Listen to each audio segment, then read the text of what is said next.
जी चुके शर्तों पे अपनी, फिर तजर्बा ये हुआ। जी चुके शर्तों पे अपनी, फिर तजर्बा ये हुआ। अब जरूरी है बुजुर्गों के निशानों पर चलें। अब जरूरी है बुजुर्गों के निशानों पर चलें।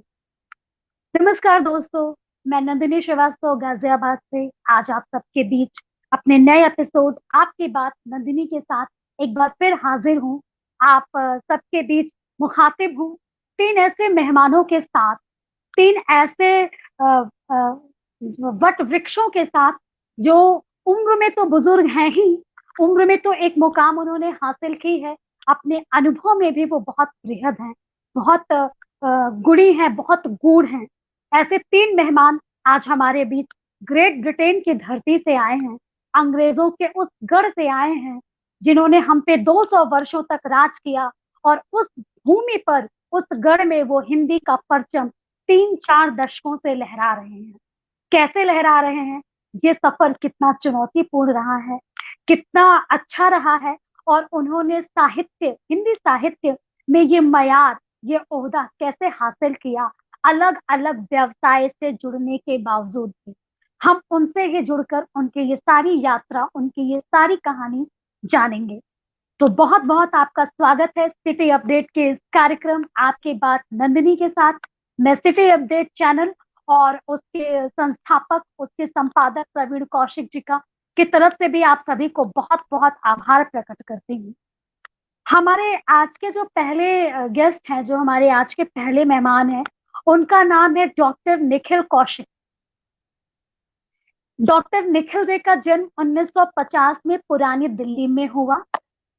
दिल्ली के मौलाना आजाद मेडिकल कॉलेज से एमबीबीएस करने के उपरांत 1977 से यूके में, 1981 में एफआरसीएस की उपाधि के उपरांत 1987 से नॉर्थ वेल्स के रेक्सम शहर में नेत्र विशेषज्ञ के पद पर कार्यरत हैं। इनकी रुचि चिकित्सा विज्ञान के अलावा साहित्य व सिनेमा में भी बहुत है। पिछले 40 वर्षों से ब्रिटेन में निरंतर हिंदी की साधना कर रहे हैं। हम उनका अपने इस कार्यक्रम में बहुत बहुत स्वागत करते हैं, बहुत बहुत अभिनंदन करते हैं। धन्यवाद नंदिनी जी, आपको और आपके सभी सुनने वालों को बहुत बहुत शुभकामनाएं। यहाँ नॉर्थ वेल्स से आज यहाँ मौसम लगभग अच्छा है, बादल छाए हुए हैं और बारिश रुक रुक कर हो रही है। ऐसे में जी भारत के साथ अपने आप में एक सुखद अनुभव है, और आपकी इस प्रस्तुति के लिए आपको बहुत बहुत साधुवाद और धन्यवाद जी। जी, बहुत शुक्रिया आपका। पुनः मैं आपका स्वागत करती हूँ। और हमारी आज की जो दूसरी मेहमान है, उनका नाम है जकिया जुबैरी जी। जकिया जी का जन्म 1942 में लखनऊ में हुआ। उन्होंने स्नातक की शिक्षा बनारस हिंदू विश्वविद्यालय से प्राप्त की और वर्तमान में ब्रिटेन और पाकिस्तान दोनों देशों की नागरिकता है। लंदन के बार्नेट चुनाव क्षेत्र से लेबर पार्टी के निर्वाचित काउंसलर हैं और यहाँ के लोकल गवर्नमेंट चलाने में सहयोग करती हैं। अब तक 5 बार चुनाव जीत चुकी हैं। लंदन में एशियन कम्युनिस्ट आर्ट्स की अध्यक्षा एवं कथा यूके एवं पूर्वाई पत्रिका के संरक्षिका के तौर पर हिंदी साहित्य, कला, नृत्य एवं गायन आदि के प्रचार प्रसार पर निरंतर योगदान देती हैं। बहुत विस्तृत, मैंने आपसे पहले भी कहा कि बहुत विस्तृत और बहुत वृहद परिचय है हमारे आज के मेहमानों का, और मैं इस संक्षिप्त परिचय के साथ जकिया जी का अपने इस कार्यक्रम में बहुत बहुत स्वागत करती हूँ, बहुत बहुत अभिनंदन करती हूँ। जकिया जी, माइक ऑन कर लीजिए, माइक ऑन कर लीजिए।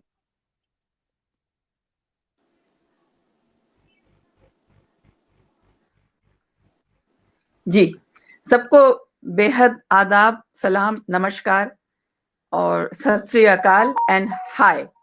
मैं यहाँ से अभी हम सब के बिहाफ पे निखिल जी ने सबका स्वागत कर लिया है, तो मेरी तरफ से भी कबूल कीजिए। आपने हमको इनवाइट किया, उसका बेहद शुक्रिया।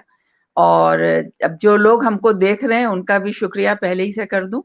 और आपने बस बहुत बहुत खुश हूँ यहाँ आके इस वक्त। जी जी, बिल्कुल बिल्कुल ज़किया जी, और हमारे जितने भी श्रोता या दर्शक हमें देख सुन रहे हैं, वो निश्चित ही आप सबसे बहुत कुछ ले करके जाएंगे, बहुत कुछ सीख करके, बहुत कुछ अनुभव ले करके जाएंगे। और दोस्तों, हमारे आज के तीसरे जो मेहमान हैं, उनका नाम है डॉक्टर पद्मेश गुप्त। डॉक्टर पद्मेश जी का जन्म 1965 में लखनऊ के एक समाज सेवी एवं प्रतिष्ठित परिवार में हुआ था। 1990 में पद्मेश जी ने लंदन में यूके हिंदी समिति की स्थापना की। 1993 से 1913 तक प्रतिवर्ष लंदन में होने वाले अंतरराष्ट्रीय हिंदी कवि सम्मेलनों के संयोजक रहे। पद्मेश जी अब तक ब्रिटेन में विश्व एवं अंतरराष्ट्रीय स्तर पर 4 कवि सम्मेलन, लंदन में 20 अंतरराष्ट्रीय कवि सम्मेलन, 6वें विश्व हिंदी सम्मेलन आदि अनेकों सम्मेलनों व गोष्ठियों के संयोजक रह चुके हैं। 2007 से अब तक ऑक्सफोर्ड में ऑक्सफोर्ड बिजनेस कॉलेज के निदेशक के रूप में कार्यरत हैं। मैं पद्मेश जी का अपने इस कार्यक्रम में बहुत बहुत स्वागत करती हूँ, बहुत बहुत अभिनंदन करती हूँ। बहुत बहुत आभार आपका नंदिनी जी। आभार सिटी अपडेट टीवी चैनल का, जो ये आज ये अवसर दे रहा है कि हम अपने मिट्टी से जुड़ सकें आपके माध्यम से। और जब किसी राष्ट्रीय मंच पर ऐसे परिचय का अवसर आता है तो मैं सिर्फ यही कहना चाहता हूँ, मैं ज़किया जी की तरफ से भी कहता हूँ कि हर शख्स जहाँ मजनू है, गालिब है आवाम, मैं हूँ उस शहर से लखनऊ जिसका नाम।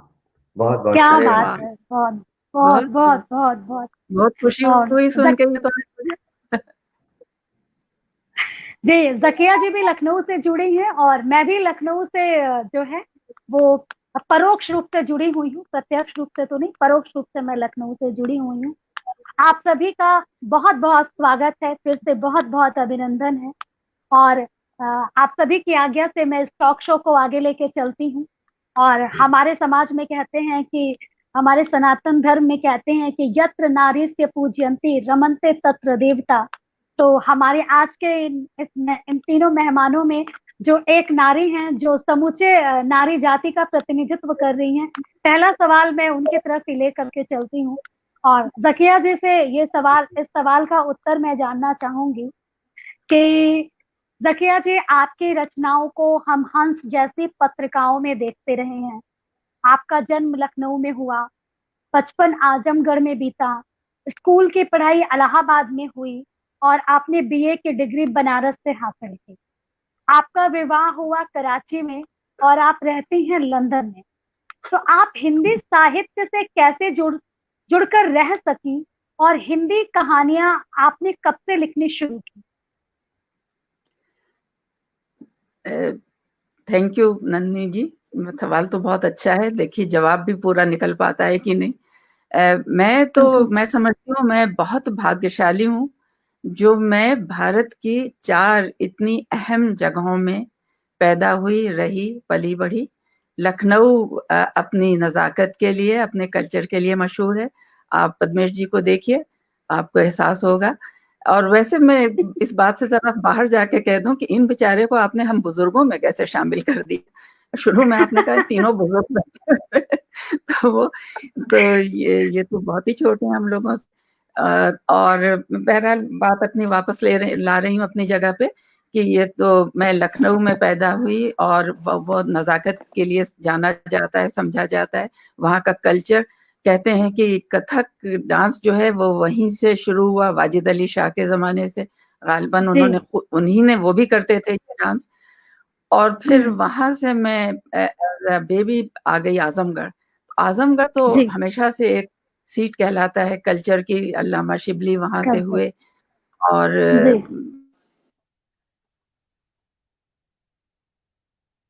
उर्दू कैफी आज़मगढ़ के। तो ये तो मैं समझती हूँ बड़ी खुशकिस्मती है कि मेरा बचपन आज़मगढ़ में बीता और उससे मैं ज़मीन से जुड़ना सीखी।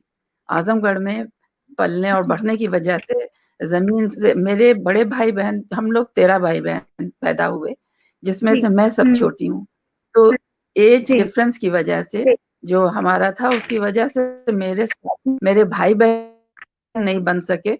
मैं अपने नौकरों के बच्चों के साथ खेलती थी और उन्हीं के साथ मैंने जीवन बिताया, बल्कि उनके साथ खेलने की खुशी में मैंने स्कूल जाना नहीं शुरू किया जल्दी, क्योंकि मैं सोचती थी अगर मैं स्कूल चली गई तो ये बच्चे मुझसे मेरे साथ ही छूट जाएंगे।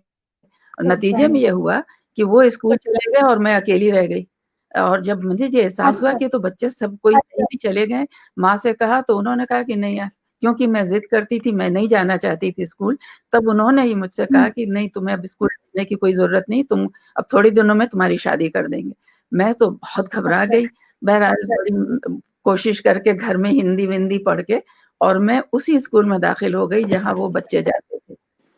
और उस वक़्त आज़मगढ़ का वही बेस्ट गर्ल्स स्कूल था, उसको कहते थे राजकीय उच्चतर माध्यमिक बालिका विद्यालय, जो आज भी चल रहे हैं। तो उसकी वजह से आज़मगढ़, ये भी मेरी खुशकिस्मती है कि मैं आज़मगढ़ से जुड़ी और वहाँ पे रही। और फिर वहाँ से उठ के जब इलाहाबाद आई, तो इलाहाबाद तो प्रयागराज, वहाँ का तो अलग अपनी इम्पोर्टेंस और अपनी जगह, और तालीम के लिए, एजुकेशन के लिए और साहित्य के लिए, सब चीज़ के लिए इलाहाबाद मशहूर है। और हमारे बच्चन जी वहीं से हैं, अमिताभ बच्चन, और उनके फादर का नाम भूल गई, तो वो भी वहीं से हैं। तो मैं फिर ऐसे शहर में आई और ऐसी यूनिवर्सिटी में वहाँ पे दाखिला लिया, लेकिन मैं वहाँ की यूनिवर्सिटी में चल नहीं सकी, क्योंकि मैं चाहती थी हिंदी लिटरेचर लेना। हिंदी लिटरेचर जो है वो साइकोलॉजी के साथ नहीं मिलता था वहाँ, और ये कॉम्बिनेशन बनारस हिंदू यूनिवर्सिटी में था। तो मैं छोड़ के यहाँ से पढ़ाई, मैं बनारस दाखिला लिया और वहाँ पढ़ने चली गई।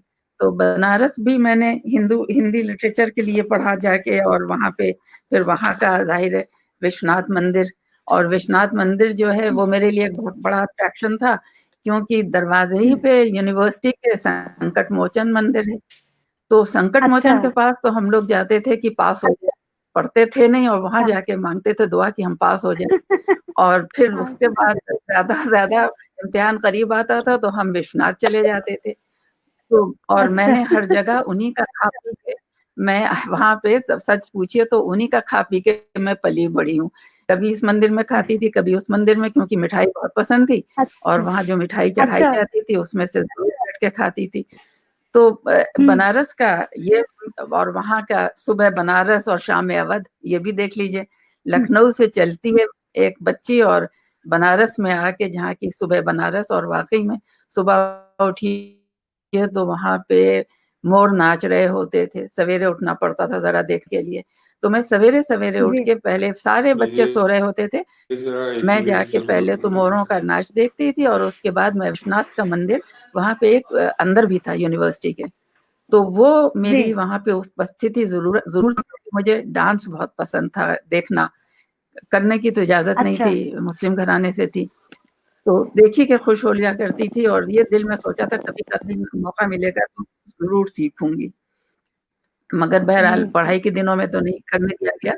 और उसके बाद फिर वहाँ पे रह के, आपने क्या पूछा कि फिर हिंदी साहित्य में कैसे जुड़ सकी?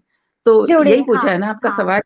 आपने कब से लिखना शुरू किया? तो मैं संक्षिप्त में, मतलब ज़ाहिर है उसके बाद तो अब मैं, आपने कराची भी कह दिया है, तो वहाँ से तो मेरा डाउनफॉल शुरू हुआ था, यहाँ तक बताती हूँ, इलाहाबाद तक, तो बनारस तक। तो हिंदी साहित्य जो था वहाँ पे वही पढ़ने गई थी, और वहाँ पे जो हमारी हेड ऑफ द डिपार्टमेंट थी, वो इत्तेफाक से उनका नाम था जमीला कुरैशी।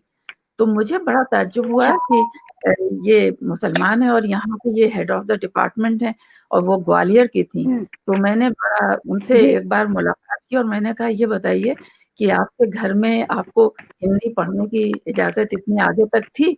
उन्होंने कहा क्यों? हम जिस मुल्क में रह रहे हैं उस मुल्क की भाषा है, और हम क्यों नहीं पढ़ सकते आगे तक? हमें ज़रा-सा ख़्याल था कि कहीं पता नहीं आगे हमें बनारस यूनिवर्सिटी आने के लिए रोका जा रहा था। तो मुझे ये डर था कि मुझे ये उसमें गलती वग़ैरह नहीं करने देंगे। लेकिन जब उन टीचर से मिली, उन्होंने कहा नहीं, तुम्हें शौक है और तुम पढ़ रही हो अच्छा हिंदी में, तो तुम आगे बढ़ना इसमें।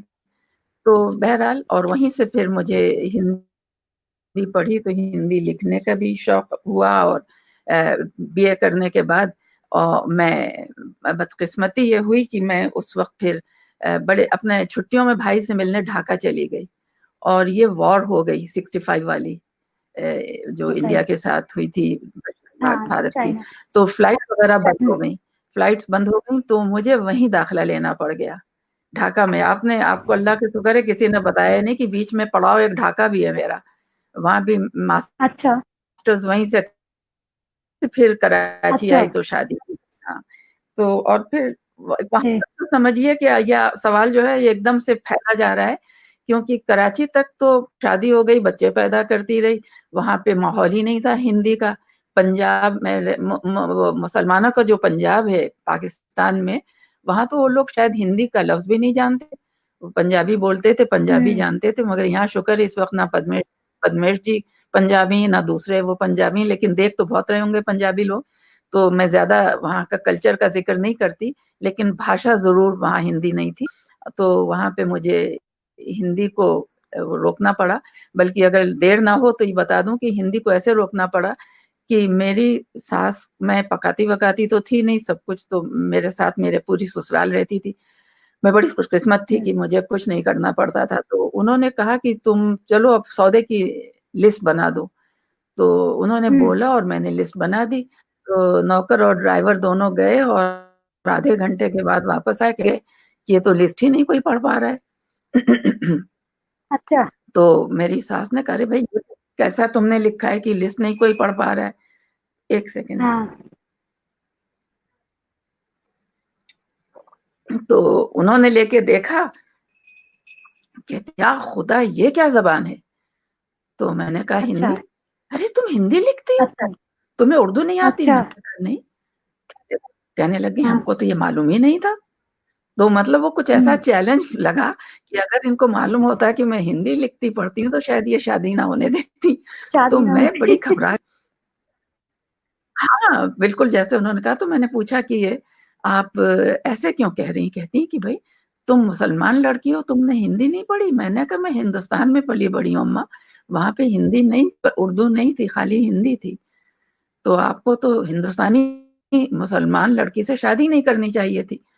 तो वो चुप हो गई फिर, मगर उन्होंने मुझे उर्दू का अखबार और पेंसिल पकड़ा दी, कॉपी मंगा के, किस पे बैठ के उर्दू की नकल करो। तो बहरहाल मुझसे उर्दू कैसे आ सकती थी? तो वहां पे तो कुछ नहीं हुआ। मैं कहानी वगैरह जो है हिंदी साहित्य में कैसे जुड़ी रह सकी, तो मैं नहीं जुड़ी रह सकी थी वहां। जवाब ये है, जब तक कराची रही तो मैं नहीं जुड़ी रह सकी, और कहानियां भी मैंने वहां भी एक आध लिखी, लेकिन वो कहीं भेज नहीं सकी क्योंकि हिंदी में लिखी थी। तो वो कहाँ जाती, कहाँ छपती, क्या होता, तो वो मैंने कुछ नहीं किया उसका। और मैं फिर शादी होके उसके बाद यहाँ पोस्टिंग होके यहाँ आ गई। तो मेरे कहानी का, मेरे सवाल का जवाब ये यहाँ पे मैं नहीं दे सकती हूँ, ये कहीं और बताऊंगी आपको कि कहानी कैसे लिखनी शुरू की। दूसरे सवाल में ये यहीं खत्म हो गया, शादी हुई खत्म। जी बिल्कुल बिल्कुल। बहुत सारे शहरों और बहुत सारे देशों से, तीन देश और कई सारे शहरों का अनुभव समेट करके आप आज यहाँ पहुंची हुई हैं। एक बात तो बिल्कुल प्रतिलक्षित होती है। और अगले सवाल को लेकर के मैं डॉक्टर पद्मेश जी के पास आती हूँ कि आप लंदन में कब से बसे हैं पद्मेश जी? आप तो केमिस्ट्री की पढ़ाई किए और जर्मनी में रहे, तो फिर हिंदी साहित्य के प्रति आपके मन में रुचि कब से जागी? जी माफ कीजिएगा, मैं जर्मनी नहीं, मैं फ्रांस में रहा था और वहां मैंने केमिकल इंजीनियरिंग की थी। जी हाँ। और जी हाँ, इंग्लैंड में तो मुझे हो गए अब कोई 30-35 वर्ष हो गए इस देश में, लेकिन उसके पहले मैं एज ए स्टूडेंट, विद्यार्थी के रूप में फ्रांस आया था। और जहां तक हिंदी के प्रति रुचि की बात है, वो तो मेरे परिवार से, लखनऊ शहर से, मेरा बचपन, मैं हिंदी को अपने संस्कार मानता हूँ। हालांकि मैं हिंदी का विद्यार्थी नहीं रहा, मैं अंग्रेजी माध्यम से पढ़ा, लेकिन हिंदी में रुचि हमेशा बनी रही। मेरे पिताजी की वजह से बनी रही। दाऊद जी गुप्त वो हिंदी के बड़े वरिष्ठ लेखक और साहित्यकार थे, घर में वो माहौल मिला। लेकिन जो जुड़ाव, मेरा अपना व्यक्तिगत जुड़ाव हिंदी के प्रति हुआ, उसका जन्म मैं समझता हूँ कि फ्रांस में हुआ।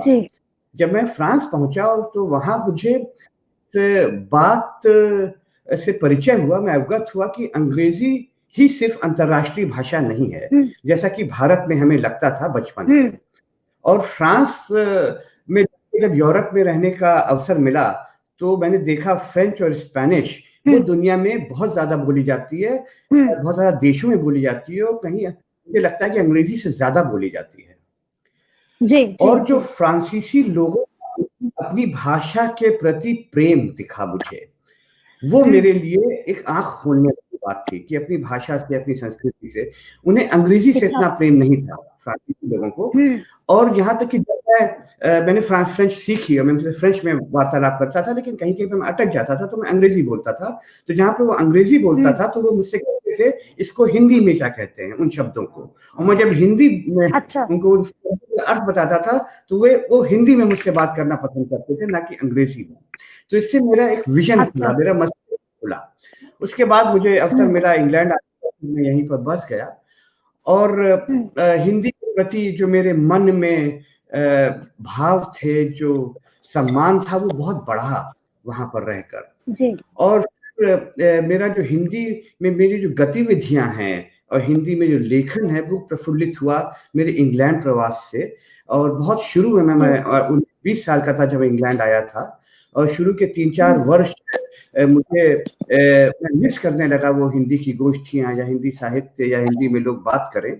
और फिर वहां से कुछ लोगों से मुलाकात हुई और 1990 में मैंने यूके हिंदी समिति की स्थापना की, कुछ परिवारों के साथ मिलकर में गोष्ठियां करने की।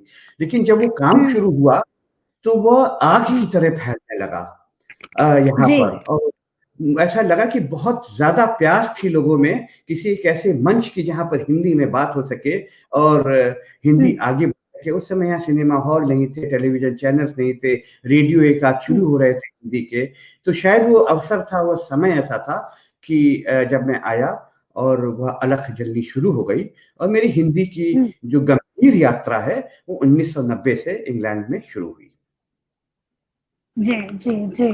बहुत संक्षिप्त में आपने पूरी यात्रा को जो है वो समेट दिया है, और अच्छा लगा जान करके। और हम सब भारतीयों के लिए जो आपको सुन रहे हैं, जो श्रोता हमारे, जो दर्शक देख रहे हैं, जरूर उनके मन में भी ये बात आती होगी कि हिंदी का प्रेम सिर्फ माँ हिंदी से प्रेम सिर्फ हिंदुस्तान में रह करके ही नहीं किया जा सकता, या उसका प्रचार प्रसार आप जहां भी रहें आप वहीं से माँ हिंदी का प्रचार प्रसार करने में सक्षम है। बस मन के भाव जो हैं वो उस पथ की तरफ चलने चाहिए। और अब मैं निखिल जी के पास आना चाहूंगी। और निखिल जी, अब अगला प्रश्न आपसे कि आप व्यवसाय से एक नेत्र विशेषज्ञ हैं और यूके में रहते हैं, तो रेडियो व अन्य कला साहित्य से कब और कैसे जुड़ाव हो गया? तो सबसे पहले तो मैं क्षमा मांगू कि मेरा जो कनेक्शन है वो इतना ठीक नहीं है। पता नहीं आप मुझे सुन पा रहे हैं नहीं? नहीं, मैं सुन रही हूँ, आप बोलिए। ओके, तो ये हुआ कि जब मैं कॉलेज में था तब हमारे आकाशवाणी दिल्ली के केंद्र से युवावाणी का प्रसारण शुरू हुआ। तो उसमें तब मैं युवक था, वैसे मैं अपने आप को अभी भी युवक ही मानता हूँ, लेकिन तब वाणी शुरू हुई तो वहाँ से एक प्रकार से जुड़ाव हुआ। फिर ड्रामा किए रेडियो पर, थोड़ा बहुत टेलीविजन भी किया, और मुख्य जो अनाउंसमेंट थी, जो काम आप कर रही हैं, वो काफी अरसे तक किया। तो वो हिंदी के साथ और हिंदी भाषा के साथ और भी जितने भी प्रोग्राम थे, उस प्रकार से एक इंटरेस्ट डेवलप हुआ। फिर जब इंग्लैंड आया तो यहाँ मैनचेस्टर में मैंने ट्रेनिंग की अपनी। तो मैनचेस्टर का जो BBC का जो आउटलेट है, आकाशवाणी BBC मैनचेस्टर, अगर आप चाहें तो कह लीजिए, वहाँ हमें ये सुविधा थी कि 1.5-2 घंटे का प्रोग्राम प्रति सप्ताह जो एशियन कम्युनिटी है उसके लिए किया जाए। तो वो मेरे अस्पताल के पास में BBC ऑक्सफोर्ड रोड पे, तो वहाँ आना जाना शुरू हुआ, और उसमें लगभग 5-6 साल जब भी मैनचेस्टर रहा, उसमें रेगुलरली उस कार्यक्रम में हिंदी के समाचार और बच्चों की कहानियां, इस प्रकार के कार्यक्रम किए। और फिर वहाँ में प्रोग्राम होते ही प्रतिभागी रही। तो बस ऐसे ही वो सिलसिला चलता रहा। फिर यहाँ इंग्लैंड, यहाँ वेल्स में आकर, जहाँ मैं नेत्र विशेषज्ञ के रूप में काम करता हूँ, यहाँ भी जो बहुत थोड़ी सी जो कम्युनिटी है उसमें हमारे जो कभी प्रोग्राम वगैरह होते हैं उनमें हम जुड़ जाते हैं। यहाँ की एक संस्था है सांची इंडियन एसोसिएशन, उसके माध्यम से कोई अच्छा। कार्यक्रम करते हैं तो हिंदी एक से और संस्कृत साथ चल और उसका आनंद लेते हैं। और फिर ब्रिटेन में जो संस्थाएं हैं जैसे लंदन में देखें अगर कथा यूके, वातायन, और फिर बर्मिंघम में आए तो कृति यूके, इस प्रकार की संस्थाओं में आना जाना, मित्रता संबंध बना। तो वो एक प्रकार से ऐसा लगता नहीं है कि हम नहीं है, एक छोटा सा भारत यहाँ में जो है उसके सब से है। जी बिल्कुल। और अगला सवाल भी मैं आपसे ही लेती हूँ निखिल जी, क्योंकि आपका नेटवर्क अभी काम कर रहा है तो मैं सोच रही हूँ अगला सवाल भी आपके पास ही लेके आती हूँ कि आपके जो शुरुआती दौर की कविताएं थी उसमें हास्य और व्यंग देखने को मिलता है। जैसे मैंने एक कविता पढ़ी आपकी, क्या तुम लंदन आना चाहते हो, और लेकिन हाल की जो आपकी कविताएं हैं उसमें देखा गया कि आप गंभीर हो गए, कविताओं में गंभीरता झलकती है। तो गंभीर कविताओं का सृजन करते हैं आप अभी हाल फिलहाल में। तो क्या ये बदलाव सोच समझ करके या बस अपने आप ये बदलाव हो गया हास्य से गंभीर की तरफ? तो मेरे लिए कविता लिखना कोई मतलब मजबूरी नहीं है और मैं अपने आप को कवि मानता नहीं हूँ, लेकिन मेरे आसपास जो घटित हो रहा है उसको उसी का प्रतिरूप एक प्रकार से कविता के रूप में सामने उभर आता है। जैसे ये कविता जिसका आपने जिक्र किया, तुम लंदन आते हो, और ये एक इसी शीर्षक से मेरा प्रथम काव्य संग्रह भी था। तो एक प्रकार से एक भावना थी जो हम जितने भी लोग पहली बार आते हैं परदेश, और ये परदेश मतलब ये नहीं है कि इंग्लैंड आना हो। यदि आप पटना दिल्ली आते हैं तो वहां भी ये लोग पूछते हैं कि भाई तुम्हारा काम तो हो गया, हम कैसे यहाँ आ सकते हैं। तो इस प्रकार के जो शुरू के अनुभव थे उसको ही एक प्रकार से इस कविता में कि यहाँ आना अच्छा भी है, यहाँ आने में परेशानी भी है, तो दोनों ही के बीच में समन्वय बैठाकर आना है या नहीं आना। तो वो कविता में बहुत लोगों को आई बात। और फिर धीरे धीरे जैसे जैसे जो सामने सामने होता रहता है वही कविताओं में आता है। तो जब शुरू के दिनों में यहाँ जो कवि काव्य गोष्ठियां होती थी उसमें लाइट हार्टेड बात हुई, अमर हो गई और कुछ हो रहा है राजनीति के माध्यम से और वैसे भी, तो वो शायद कविता में ऐसा झलकता है कि झलकता है। लेकिन मेरी कविता ये जो मैं निश्चित समय जी बिल्कुल। और हम निखिल जी बिल्कुल बिल्कुल। और अब फिर मैं ज़किया जी के पास एक सवाल को लेकर के आती हूँ कि ज़किया जी के पास मैं एक सवाल को लेकर के आती हूँ कि हमें पता चला कि आप एशियन कम्युनिटी आर्ट की अध्यक्षा हैं और कथा यूके की संरक्षिका, और भारतीय संगीत, नृत्य, नाटक, गायन और साहित्य सभी के लिए कलाकारों को मंच मुहैया कराती हैं। इन सभी आयोजनों के लिए समय और संसाधन कहाँ से जुटाती हैं? मैं आपका प्रश्न पूरी तरह से सुन नहीं पाया, पर दोबारा से हल्का सा बताइए किस विषय में। ये प्रश्न निखिल जी मैंने ज़किया जी से किया है। हाँ सॉरी। ज़किया जी आप सुन पाई मुझे?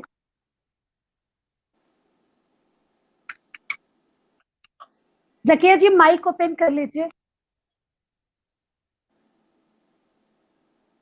ज़किया जी माइक ओपन कर लीजिए। नहीं, हाँ ओपन कर लिया, खोल लिया है माइक मैंने। जी जी आ रही है आवाज? बिल्कुल। आपने प्रश्न सुना? आ रही है? अच्छा, हाँ प्रश्न मैंने सुना कि ये कि मैं एशियन कम्युनिटी आर्ट्स वगैरह से जुड़ी हुई हूँ और इसकी संरक्षक हूँ, तो समय कहाँ से जुटाती हूँ? असल में सच पूछिए तो 24 घंटे हाँ, समय और संसाधन कहाँ से जी जुटाती हूँ। तो ये सब चीजें जो हैं, ये खुद के अंदर एक चाह हो। जी उमेश जी ने अभी की जिस तरह इन्होंने आके, मुझे तो जानती तो इन्हें बहुत दिनों से हूँ, लेकिन असल में नहीं जानती थी।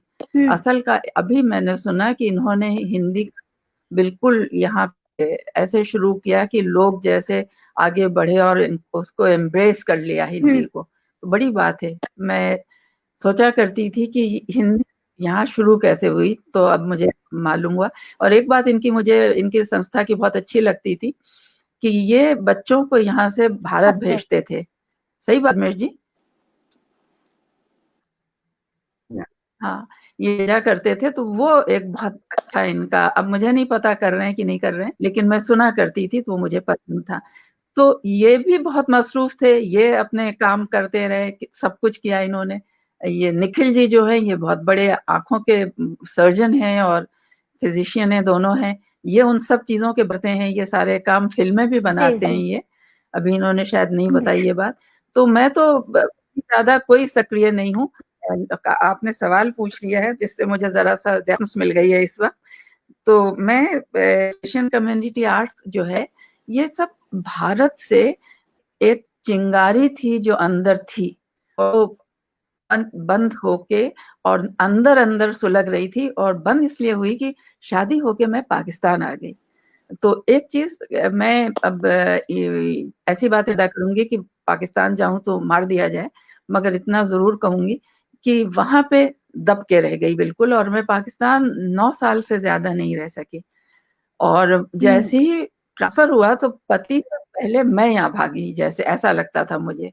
और अच्छा मेरी खुशी थी कि लंदन का ट्रांसफ़र, और मैं जब यहाँ आ गई तो फिर लगा कि अब खुली हवा, खुली फ़ज़ा में आ गई हूँ, और यहाँ आके वो चीज़ें जो भारत में रह के करना चाहती थी और जो कि शादी होके पाकिस्तान आके नहीं कर सकी, वो यहाँ पे करने के लिए मुझे समय मिला। उस वक़्त तो मैं 3-3 बच्चे भी छोटे-छोटे लेके आई थी, बिल्कुल 5, 6 और 7 साल के। इन लोगों को नहीं, 6, 7 और 9 साल के। इन लोगों को रह के मैंने यहाँ पाला, स्कूल ले गई, गाड़ी चलाई, खुद ही छोड़ती थी, खुद ही लाती थी, सफाई करती थी घर की, खाना पकाती थी, पति के नखरे उठाती थी, और जैसे आमतौर से सभी अपने पतियों को उठाते हैं, तो मैं भी उठाती थी। सब कुछ के बावजूद अंदर वो जो एक चिंगारी थी तो उसको खत्म करने के लिए वो एक चिंगारी थी, घुटन भी बहुत अच्छा लफ्ज़ है, वो मुझे घुटन थी। तो यहाँ आके वो घुटन खत्म हुई, चिंगारी के रूप से वो निकलना चाहने लगी। तो जब यहाँ पे पहले मैंने सोचा कि अभी तो, और बैंक की बहुत ज़िम्मेदारी थी, तो नौकरी तो मेरे पति करते थे, लेकिन बड़ी-बड़ी दावतें घर पे होती थी, सबके खाने पकाना, सबको खिलाना, और फिर मेहमान इनके आ जाते थे साउथ अफ्रीका से और मलेशिया से और अमेरिका से और पाकिस्तान से, तो उन लोगों की दावतें करना, उनको फिर थिएटर ले जाना। थिएटर यहाँ का बहुत बड़ा कल्चर है, और सच्ची बहुत बात है, बड़ा मैं थिएटर में बैठा के और मैं सो जाती थी। मैं वहाँ इतनी थकी होती थी कि मैं सो जाया करती थी। तो जी इन सब के साथ-साथ जब मैंने सोचा ये क्या ज़िंदगी है, मैं तो खाली एक मशीन बन के रह गई हूँ। तो मैंने जी बैंक के अपने कॉन्टैक्ट से फ़ायदा उठाया और एशियन कम्युनिटी आर्ट्स मैंने एस्टैब्लिश किया, और वो क्योंकि मुझे डांस, ड्रामा, गाना ये सब पसंद था, और कर सकती नहीं थी। तो मैंने सोचा कि फिर अगर जो चीज़ इंसान खुद ना कर सके, वो लोगों को सपोर्ट करे, लोगों से करवाए। तो उसका तो जो तृप्ति होगी, जो एक प्यास है, वो तृप्ति जो है वो असल होगी।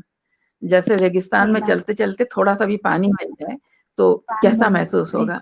मुझे, हाँ, तो ये जब मैंने एशियन कम्युनिटी आर्ट शुरू किया और उसमें पहला प्रोग्राम कराया डांसर का, एक यहाँ पे आई हुई लखनऊ की लड़की थी, और लखनऊ घराने से की थी डांस कथक में, और वो नहीं समझ पा रही थी मैं कैसे, तो मैंने उसको यहाँ पे पहला मौका दिया, मंच उसको दिया।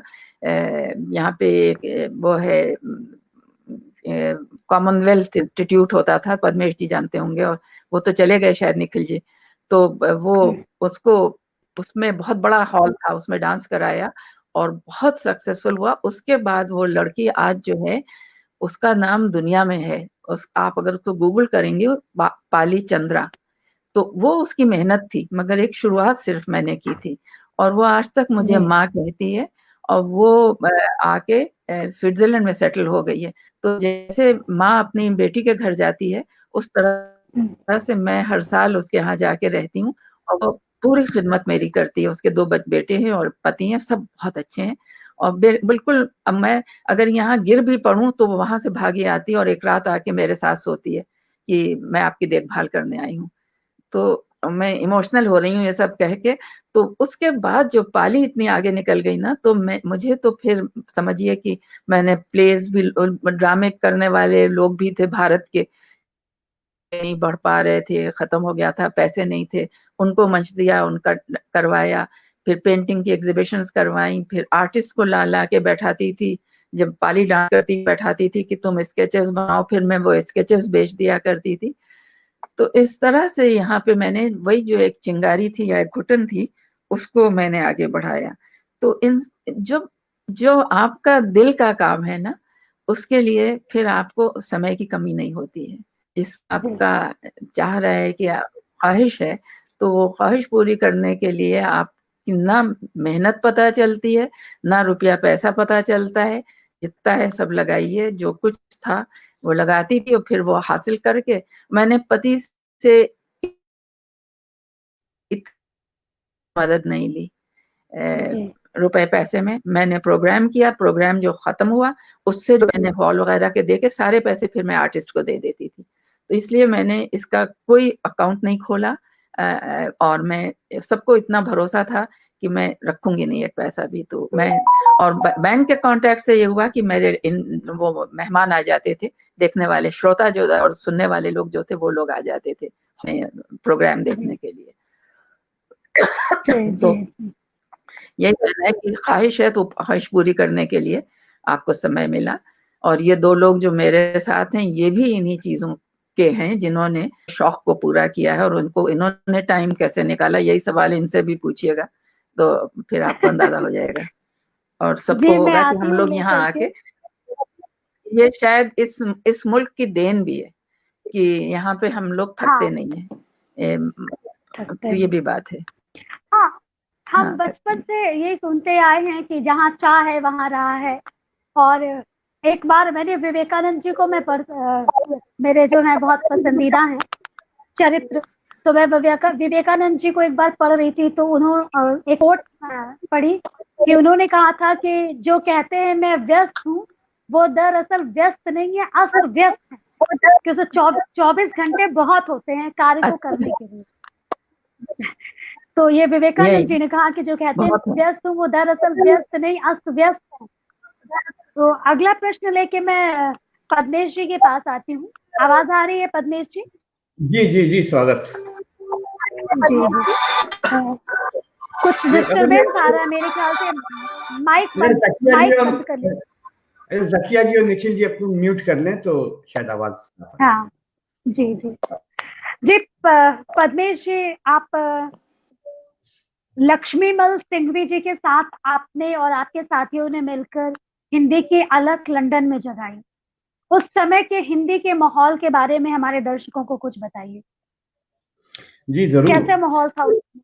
जी वो एक 1990 में जब हिंदी समिति की ने स्थापना की थी, और जैसा मैंने बताया कि हम एक छोटी संस्था चला रहे थे, लेकिन ये खुशनसीबी हमारी खुशनसीबी थी हिंदी की कि 1992 में डॉक्टर लक्ष्मीमल सिंघवी जी यहाँ पर उच्चायुक्त बनकर आए, हाई कमिश्नर, और उनके साथ हिंदी और संस्कृति अधिकारी बनकर आए थे डॉक्टर सुरेंद्र अरोड़ा जी।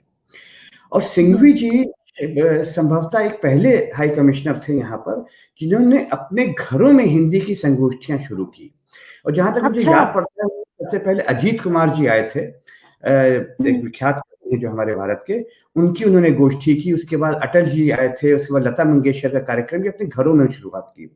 और जो यहाँ से हिंदी से जुड़े लोग थे, उन लोगों को उन्होंने बुलाना शुरू किया। तो उसमें मैं भी उसमें उन संगोष्ठी में जाने लगा, वहां उनसे परिचय हुआ। फिर हमने उनको अपनी संस्था से जोड़ा, बुलाया। और 1992 की बात है कि सिंघवी जी ने अहिंसा भारती की स्थापना करवाई थी मैनचेस्टर में, जिसमें निखिल कौशिक जी और मैं, हम लोग फाउंडिंग मेंबर थे उसके। वहां पर राम पांडे जी थे, डॉक्टर सुमरा जी थे, बहुत लोग जुड़े थे। और एक सम्मेलन, अंतर्राष्ट्रीय हिंदी सम्मेलन भी वहां कराया था। तब मेरी शुरुआती दौर था और मैं वहां और लोगों से भी जुड़ा ब्रिटेन के। लेकिन उसके बाद कुछ ऐसा अवसर रहा, मेरा सौभाग्य रहा कि मैं बहुत कम आयु के एक व्यक्ति का एक प्रकार से नेतृत्व यहाँ के बहुत बड़े लोगों ने स्वीकार किया और मुझे प्रोत्साहित किया उस दौर में। और सिंघवी जी के संरक्षण में हमारी संस्था ने लोगों को जोड़ना शुरू किया, जो यहाँ अलग अलग शहरों में छोटे छोटे काम कर रहे थे, छोटे छोटे ग्रुप्स में हिंदी के काम कर रहे थे, अभी भी बहुत हो रहे हैं, जमीनी काम कर रहे थे। उन लोगों को जोड़कर हिंदी के विकास की ओर एक लक्ष्य बनाया। ये 90 दशक का शुरुआती दौर था और उसमें फिर अंतर्राष्ट्रीय कवि सम्मेलनों के दौर शुरू हुए 1993-94 से, जो ICCR के स्पॉन्सरशिप में आते थे। तो वो उसका संयोजक मैं था अंतर्राष्ट्रीय। तो मैंने और सुरेंद्र अरोड़ा जी ने और भारती चायुब ने मिलकर बर्मिंघम में, मैनचेस्टर में अलग अलग संस्थाओं को जोड़ना किया कि उन कार्यक्रमों की यात्रा वहां पर हो। उससे हमारी संस्थाओं का एक सशक्त नेटवर्क शुरू हुआ और फिर वो 90 का दशक स्वर्णिम युग बना डॉक्टर सिंघवी जी के काल में। देश में हिंदी को एक नेशनल लेवल पर, यूके लेवल पर उसके काम करने का, उनके आयोजनों का। और वह इतने तेजी से, जैसे मैंने कहा, आग की तरफ फैलने लगा कि 1997 में हमने द्वितीय अंतर्राष्ट्रीय हिंदी सम्मेलन किया यहाँ यूके में, भारत की 50वीं वर्षगांठ पर। और तभी पुरवाई पत्रिका का जन्म हुआ उसी कार्यक्रम में। हाँ, उसका विमोचन हुआ। और साथ में वह कार्यक्रम, वह सम्मेलन इतना सफल रहा कि सीधा 2 वर्ष बाद 1999 में हमें अवसर मिला यहाँ पर विश्व हिंदी सम्मेलन करने का। और वहां से ब्रिटेन विश्व में हिंदी का एक महत्वपूर्ण केंद्र स्थापित हुआ और पहचान बनी। और इस दौर में जब हमने लोगों को जोड़ना शुरू किया तो एक पूरा काफिला बनने लगा और हिंदी के बहुत से लेखक, कवि और कार्यकर्ता, शिक्षक, वो सब हम लोगों से जुड़ने लगे आयोजनों में। और फिर पुरवाई पत्रिका के माध्यम से बहुत लोग जो घर बैठे हुए लिख रहे थे लेकिन उन्हें प्रकाशन का कोई अवसर नहीं मिलता था, वो भी इसमें प्रकाशित हुए। तो जब पुरवाई का विमोचन हुआ था, आज भी उसका वीडियो उपलब्ध है, उसमें मैंने यही कहा था कि इस पत्रिका को किसी साहित्यिक पत्रिका के रूप में ना लें। यह पत्रिका हिंदी की पत्रिका है, भाषा की पत्रिका है और इसका उद्देश्य है कि यहाँ के नवोदित साहित्यकारों को भारत के प्रतिष्ठित साहित्यकारों या विश्व के प्रतिष्ठित साहित्यकारों से जोड़ा जाए। तो नवोदित रचनाओं के साथ स्थापित रचनाएं भी छपती थी और उनसे लोगों को सीखने को मिला। इसके साथ ही जो कवि सम्मेलनों के दौर शुरू हुए थे 93-94, जब भारत से कवि आते थे तो हमारे पास संसाधन कम थे, तो वे कवि लोगों के घरों में हम ठहराते थे और दूसरों की गाड़ियों में वो यात्रा करते थे, सब जगह घूमते घामते थे।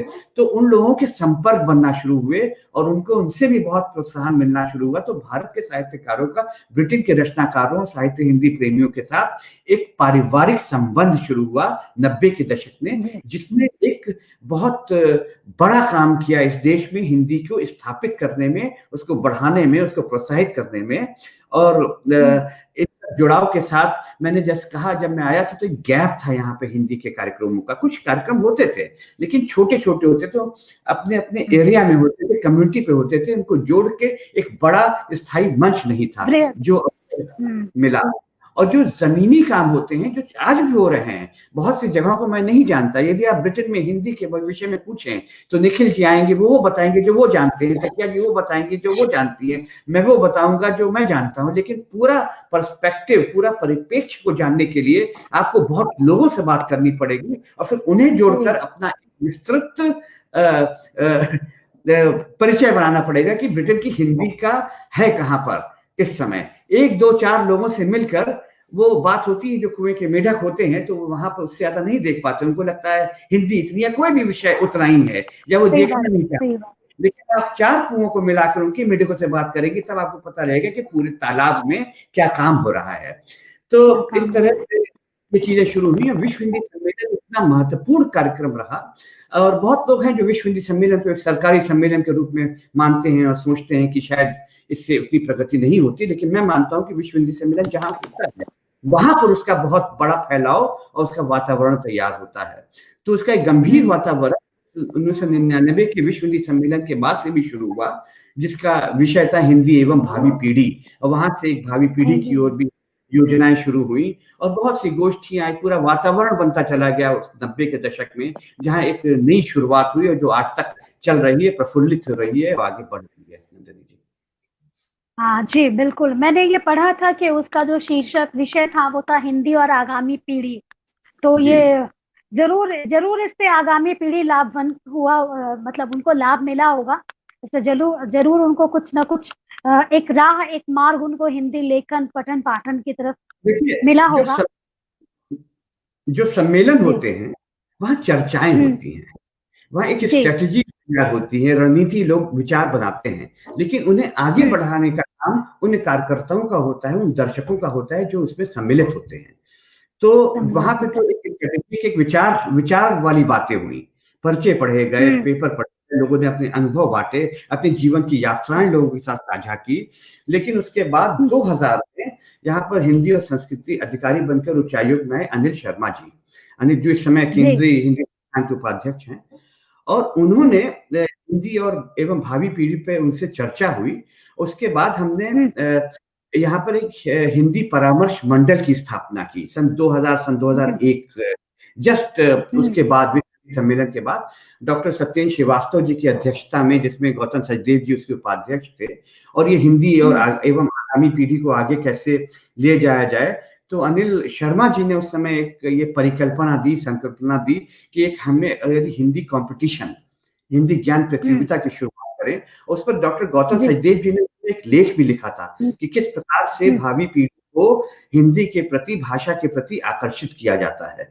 तो इन सबके ऊपर, और वेदमित्र मूला जी जो हिंदी शिक्षक थे, वे भी उस समिति में थे। उन्होंने फिर हम लोगों ने मिलकर हिंदी ज्ञान प्रतियोगिता की योजना बनाई। वेदमित्र मूला जी ने उसमें उसके जो प्रश्न पत्र थे वो तैयार करने शुरू किए, और हम लोग जितने भी सेंटर्स थे यहाँ पर, वहां पत्र लिखे कि हम लोग 2003 में आर्य समाज में एक दिन हमने तय किया कि वहां पे हिंदी ज्ञान प्रतियोगिता होगी, आप विद्यार्थियों को लाएं, वहां लिखित प्रतियोगिता होगी। लेकिन उसके पहले डॉक्टर सत्येंद्र श्रीवास्तव जी ने एक घोषणा कर दी। उन्होंने कहा कि 100 पाउंड की धनराशि वो देंगे यदि वहां भाषण प्रतियोगिता भी की जाए और जीते हुए विद्यार्थियों को। तो वो लिखित प्रतियोगिता के साथ भाषण प्रतियोगिता भी जोड़ी गई। और मुझे याद है आज समाज में जो पहला आयोजन हुआ, तो हमें लगा कि शायद 20-25 विद्यार्थी वहां पर आ जाएं और आयोजन हो जाएगा। लेकिन हम लोग वहां पहुंचे तो वहां पर करीब 150-200 हिंदी के विद्यार्थी 3-4 वर्ष लेकर 20-25 वर्ष की उम्र में हर सेंटर से बसों में भर कर, गाड़ियों भर के पहुंचे थे। हमारे पास जगह नहीं थी, तो वहां जो हॉल बुक किया था, उसके अलावा हम लोगों ने दूसरे 2 और कमरे थे, उनकी लाइब्रेरी वो लिया। फिर उनको वर्षों में बांटा कि छोटे बच्चों को यहाँ बिठा दिया जाए और बड़े विद्यार्थियों को ऊपर ले जाया जाए। जो हमने जजेस बनाए थे वो 3 बनाए थे। फिर वहां पे जो लोग आए थे उनमें जजेस की संख्या बढ़ाई गई, लेकिन वो पूरे खाने पीने की व्यवस्था की। लेकिन वो बहुत सुंदर, बहुत प्रोत्साहित भरा कार्यक्रम रहा। उसके बाद के आगे के वर्षों में हमने उन आयोजनों को अलग अलग शहरों में बांटा कि एक जगह एक समय पे करना संभव नहीं है।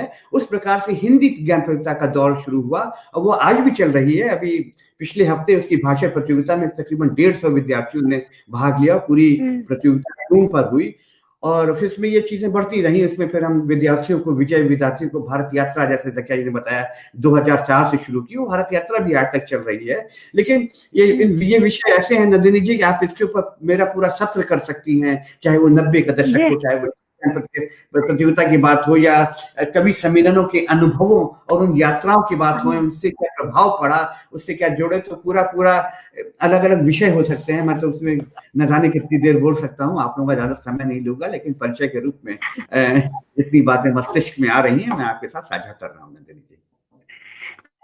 जी बिल्कुल। और जैसा कि जकिया जी ने कहा था कि मैंने आपको बुजुर्ग कहा, तो मैंने एक बात ये शुरू में बोल दिया था कि अनुभव से भी बहुत बुजुर्ग हैं आप, और वो बात आपने भी कही दिया कि इतना अनुभव है। उम्र से ही व्यक्ति बुजुर्ग नहीं होता, अनुभव से भी व्यक्ति बुजुर्ग होता है। बुजुर्ग मतलब वो जो अनुभव को समेटे हुए है। सिर्फ वही मैं कह दूं लाख अनुभव मेरी उम्र के लोग भी अनुभवी हो सकते हैं, बुजुर्ग हो सकते हैं। अगर मैला आंचल 35 वर्ष की आयु में लिख करके हिंदी साहित्य अकादमी का अवार्ड पा सकता है, तो उस बात पे मैंने कही थी। तो और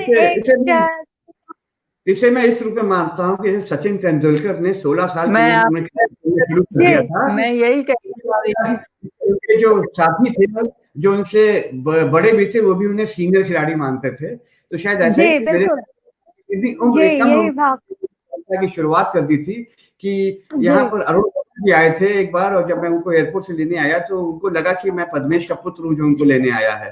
तो अच्छा, इस प्रकार के वाकया मेरे साथ होते रहते हैं। और लेकिन उम्र वो नहीं होता, जो अगर काम की उम्र अगर लंबी हो तो सबसे बड़ी उपलब्धि होती है। और ऐसे हमारे कितने विवेकानंद जैसे लोग कितनी कम उम्र में स्वर्ग से धार गए, लेकिन कामों के हिसाब से। तो हम ऐसे लोगों को यदि अपना प्रेरणा स्रोत मांगे तो हम जीवन में आगे बढ़ सकते हैं, कुछ कर सकते हैं। एक सवाल और आपसे पूछती हूँ, उसके बाद जकिया जी के पास चलती हूँ कि पद्मेश जी आप तो मूलतः कवि हैं, तो क्या साहित्य की अन्य विधाओं में भी रुचि है, लिखने की रुचि है? कभी अन्य विधाओं में भी हाथ आजमाया है? जी हाँ, देखिए, जब मैं पुरवाई पत्रिका थी उस समय प्रवासी टुडे का भी संपादक रहा, तो हमारे संपादकीय बहुत से प्रकाशित हुए। इन पत्रिकाओं के माध्यम से एक बात बताऊं, मैं 90 से 95 के दशक तक मैंने हिंदी पत्र का संपादन किया था, एक न्यूज लेटर टाइप का। इसने 1997 में पुरवाई का रूप धारण किया, उसके बाद प्रवासी टुडे।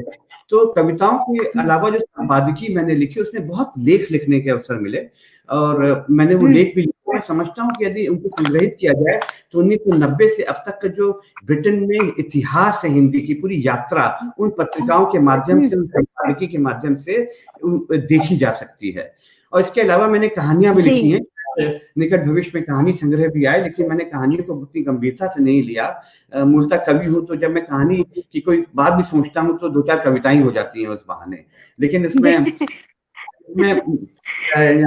कथा यूके की जब यहाँ पर हुई थी 1998-99 में, तो एक दौर शुरू हुआ था कहानियों का, गोष्ठियां तेजेंद्र जी ने शुरू की थी घरों में।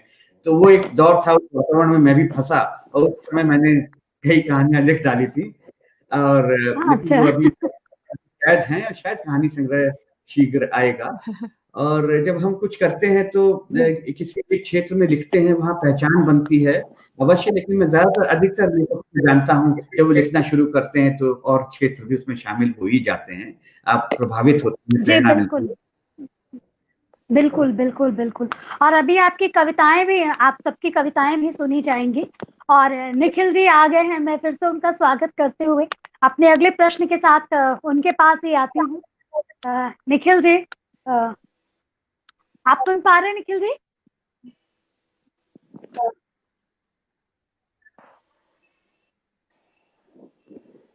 निखिल जी जो है वो फिर फ्रेम से बाहर हो गए, तो मैं जकिया जी के पास ही आती हूँ अपने अगले सवाल के साथ कि आप शायद ब्रिटेन की एकमात्र हिंदी लेखिका हैं जो राजनीति से सीधे जुड़ी हुई। आपने काउंसलर बनने के लिए लगातार 5 वर्षों तक चुनाव जीता है। राजनीति में अंग्रेजी का बोलबाला और व्यस्तता, घर में उर्दू और अंग्रेजी का माहौल, तो फिर हिंदी लेखन के लिए समय कहाँ से?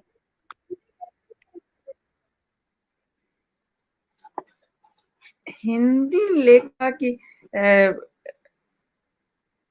अंग्रेजी का बोलबाला, अच्छा, भाषा जो है ना, उसका बोलबाला चाहे कहीं आप रहिए, किसी भी भाषा का बोलबाला हो, अगर आपको वो आती है, समझती हूँ कि उसको मैं किसी भी भाषा को इस्तेमाल करने में मैं बहुत गूढ़, बहुत कठिन अल्फाज नहीं इस्तेमाल करती। उर्दू भी मैंने पढ़ी तो उस उर्दू भी गंगा जमनी में लिखनी शुरू की। मुझे यहीं लंदन में आके मैंने उर्दू पढ़ी थी, तो क्योंकि लिखनी अभी भी नहीं आती है, लेकिन पढ़ना आता है अब। तो ऐसी बोलती थी जैसे कि अभी बोल रही हूँ। तो अब जिस भाषा में हम बात कर रहे हैं या पद्मेश जी कर रहे हैं, ये तो बहुत मिली-जुली भाषा है। तो हिंदी और उर्दू और ऐसा होता है कि और हम लोग भारतीय लोग, हम लोग जो हैं, हम इस चीज में महान हैं क्योंकि हम इकट्ठा 3 भाषाएं बोल लेते हैं। हम जी अंग्रेजी, कोई गुजराती होंगे वो गुजराती, हिंदी, अंग्रेजी, और अब पंजाबी होंगे वो पंजाबी के साथ अंग्रेजी और भारतीय लगा लेंगे। तो ये हमारे, और फिर हम एक ही वाक्य में तीनों अल्फाज। तो ये हम लोगों की अपनी भाषा की और हमारे शायद हम जिस मुल्क से आए हैं या जिस देश से आए हैं उस देश की खूबी है कि हम वो बोल लेते हैं, लिख लेते हैं। अंग्रेजी जो है वो भी हम आसान वाली अंग्रेजी लिखते हैं, काम चलाऊ। हमको खत वत लिखने हुए अगर किसी उससे, तो आई एम ऑन लाइन,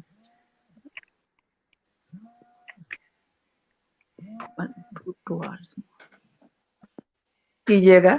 आपको पता है, आप नाती और नातनी वगैरह से आप वो नहीं कर सकते, मना नहीं कर सकते, जो उनके लिए मोहब्बत होती है। तो मेरे ग्रैंड कुछ पूछने मुझसे, तो मैं रुक गई, उनको जवाब दिया। तो जी बिल्कुल। अभी ऐसा है, तो उसमें मुझे ये नहीं दिक्कत होती कि मैं हिंदी में उर्दू में लिख रही हूँ। भाषा एक सी लिखती हूँ, जो अपनी कहानियों में लिखी है वही भाषा में उर्दू का भी कुछ लिखूंगी तो लिखूंगी। और राजनीति में अंग्रेजी बोलना बहुत, और लेकिन समय कहाँ से, तो समय की वही बात आ गई ना कि समय कहाँ से मिलता है। हाँ, आपका सवाल ये है ना कि राजनीति से सीधी जुड़ी है, तो राजनीति का तो जो है वो खून में है। और हाँ, राजनीति जो है वो मैं बता रही हूँ, हम 11 भाई बहन थे, 13 पैदा हुए थे, 2 की डेथ हो गई बचपन में, तो हम 11 बचे। 11 में से कोई भी राजनीति में नहीं किया। तो मेरी माँ यही सर पकड़ के कहती थी कि पता नहीं इसको मैंने पालने में क्या कमी रखी है जो ये चली गई है राजनीति में। पहले उनको बड़ा दुख था इस बात का कि मैं कोई अच्छी इंसान नहीं बन सकी, राजनीति में गई। लेकिन क्योंकि मैं भारत में पली बढ़ी और माँ के साथ ज़्यादा रही, मेरी माँ जो थी वो बहुत ज़्यादा सोशल वर्क करती थी। और हालाँकि वो पैदा हुई थी 1901 में, और उनकी डेथ भी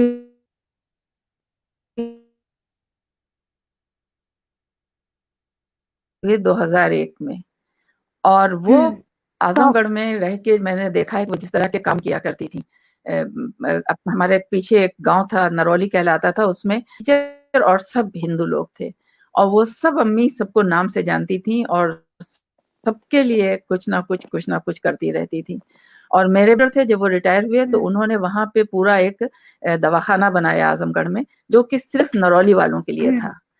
तो मैं इस चीज को बात कहती हूँ कि हमने अपने घर में कभी कोई हिंदू मुसलमान का फर्क नहीं देखा, और हालांकि इतना पुराना जमाना था, उस वक्त से नहीं देखा। मैं अब देखती हूँ, जब पाकिस्तान बना है तो उसके बाद मैं सुनती हूँ कि तुमको वहां हिंदुओं में जाके क्या मजा आता है। जब मैं हर साल भारत जाती हूँ तो उसके लिए मुझसे ये अक्सर लोग ये सवाल करते हैं, दोस्त अहबाब की, तुमको वहां जाके हिंदुओं में क्या मजा आता है। तो मैंने कहा ये मजा जब तक जाओगे तुमको पता भी नहीं चलेगा क्या मजा आता है वहां पे। तो बहरहाल इस तरह की बातें हुई हैं। और हाँ, और माहौल हिंदी, हमारे यहाँ भी हिंदी ही माहौल है। हम जिन लोगों से मिलते जुलते हैं उनके साथ भी हिंदी ही का वो है, लिखना पढ़ना और बोलना चालना। तो अंग्रेजी का माहौल हम इसलिए नहीं कहेंगे क्योंकि हम अंग्रेजों के साथ तो रहते नहीं हैं, उनसे तो सिर्फ काम के लिए जाना पड़ता है, काम करके आ जाते हैं। रहने सहने के लिए अपना ही माहौल है, घर में दोस्त अहबाब भी वही आते हैं। और अंग्रेज जो है वो आपको कभी आपके घर खुद आ जाएंगे, आपको बुलाते नहीं है। तो इसलिए हमारा उन्हीं का माहौल हिंदुस्तानी हो जाता है, हमारा नहीं अंग्रेजी बनता। तो ये भी बात है। जी बिल्कुल। और निखिल जी के पास आती हूँ मैं। निकल आते हैं। जी जी जी जी जी निखिल जी जुड़ गए हैं फिर से। मैं अपने अगले सवाल के साथ उनके पास आती हूँ कि आप ब्रिटेन में शायद पहले ऐसे हिंदी साहित्यकार हैं जिन्होंने एक फीचर फिल्म का भी निर्माण किया है। जकिया जी माइक को अनम्यूट कर लीजिए, म्यूट कर लीजिए जकिया जी, माइक को म्यूट कर लीजिए। निखिल जी फिर चले गए, मैं पद्मेश जी आपके पास ही आती हूँ। जी पद्मेश स्वागत जी मैं स्वागत। जी आपके पास ही आती हूँ कि आपको भारत सरकार द्वारा विश्व हिंदी सम्मान और सत्यनारायण मोटरी जैसे प्रतिष्ठित सम्मानों से अलंकृत किया गया है। क्या आपको ऐसा महसूस नहीं होता है कि आपको आपका व्यवसाय हिंदी की गतिविधियों में उस हद तक नहीं जुड़ने देता जितना आप चाहते हैं?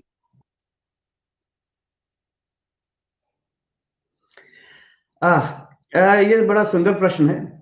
देखिए, व्यवसाय जो है, प्रोफेशन मेरा हिंदी का कभी नहीं रहा, और इंग्लैंड में आकर मैं बिजनेस कॉलेज का डायरेक्टर हूँ। और ये निश्चित रूप से ये सच बात है कि जब हम किसी और प्रोफेशन में रहते हैं तो जो हम करना चाहते हैं उस तरह से नहीं कर पाते। लेकिन मैंने उसका एक फॉर्मूला निकाला जो मैंने अपने पिताजी से सीखा था। तो वो ये हुआ कि जो यहाँ पर जो शामें बीतती हैं या वीकेंड्स होते हैं, यहाँ से 5 दिन काम होता है इंग्लैंड, तो मैंने वीकेंड जो है समर्पित किया इन चीजों को, जो हिंदी भाषा साहित्य। तो मेरी कोई ऐसी आदत नहीं थी कि मैं पब्स में जाऊं या रेस्टोरेंट में जाऊं बहुत ज्यादा। तो वो समय जो है वीकेंड्स का, मैंने अपने हिंदी मित्रों के साथ और गुच्छी के साथ उसको देना शुरू किया। तो उससे जो है एक मुझे बहुत समय मिला हिंदी के प्रति काम करने के लिए। और दूसरा, मैंने हिंदी को कभी अपनी व्यवसाय की भाषा नहीं बनाया कि उससे मुझसे कमाना है, क्योंकि मैंने उसका उल्टा यूं किया कि मैं अपने बिजनेस से या अपने काम से जो मुझे तनख्वाह मिलती है या मेरे प्रॉफिट्स होते हैं, उसमें हम लोग यहाँ पे टैक्स देते हैं। तो मान लीजिए 2% टैक्स मान लेता हूँ, 10% टैक्स मुझे हिंदी को भी देना है, उसको 40% का बजट बना दो। उस हिसाब से मैंने अपने जीवन को ऑर्गेनाइज किया कि मैं हिंदी के लिए हर दिशा में किस प्रकार से योगदान दे सकता हूँ, चाहे वो पैसे हो और चाहे वो समय हो। और इसके साथ में बताता चलूं कि मैं अपनी इस बात में बहुत आगे रहा। मुझे जितने पुरस्कार या सम्मान और भी मिलते हैं, तो मैं सरकारी जो अगर पैसे मिलते हैं वो तो मैं ले लेता हूँ, लेकिन किसी स्वैच्छिक संस्था से मैं कभी कोई पैसे नहीं लेता, बल्कि मैं डोनेट ही करना पसंद करता हूँ, क्योंकि मैं समझता हूँ कि वो संस्थाएं काम कर रही हैं। और इसका उदाहरण मैं दूं, यहाँ पर 3-4 वर्ष पूर्व नॉटिंघम में काव्यरंग का कार्यक्रम था, जिसमें जय वर्मा जी ने मुझे सम्मानित किया और 500 रुपए का चेक दिया उस सम्मान पुरस्कार में। वो मैंने सम्मान पूर्वक उनसे लिया, उसको फ्रेम करके घर पे रख लिया और उनको फोटो भेज दी कि ये पुरस्कार, सर्टिफिकेट, 500 पाउंड का चेक मैं जमा नहीं कर रहा हूँ, लेकिन ये फ्रेम की तरह आपका सम्मान करता हूँ। तो इस प्रकार से मैंने चीजों को बिल्कुल अलग रखा, समय को और उसको। और आपने कहा गतिविधियों, तो इसके ऊपर इसी भाव को लेकर मेरी एक कविता है, गतिविधि छोटी सी, मैं आपको प्रस्तुत करता हूं। और आपको पूरा स्वरूप जो मैंने कहा है वो मैंने अपनी भावों की अभिव्यक्ति कैसे की है आप सुन सकती हैं। इसमें एक शब्द है रति। तो रति शब्द का अर्थ, मेरा निवेदन है, फैशन से लें। अच्छा। तो मैंने वस्त्र आधुनिक पहने रति के लिए, मैंने वस्त्र आधुनिक पहने रति के लिए, परंतु कृति, निखिल जी जरा आप म्यूट कर लेंगे अपने आप को सर। मैंने वस्त्र आधुनिक पहने रति के लिए, परंतु कृति मन की रची, जैसे जैसे यात्रा अंग्रेजी में की गति के लिए, परंतु विधि हिंदी की चुनी। शायद इसीलिए मैं रति को कृत्य करने की जगह कृति में रत रहने लगा। शायद इसीलिए मैं रति को करने की जगह कृति में रत रहने लगा, और गति को विधि देने की जगह विधि को गति देने लगा।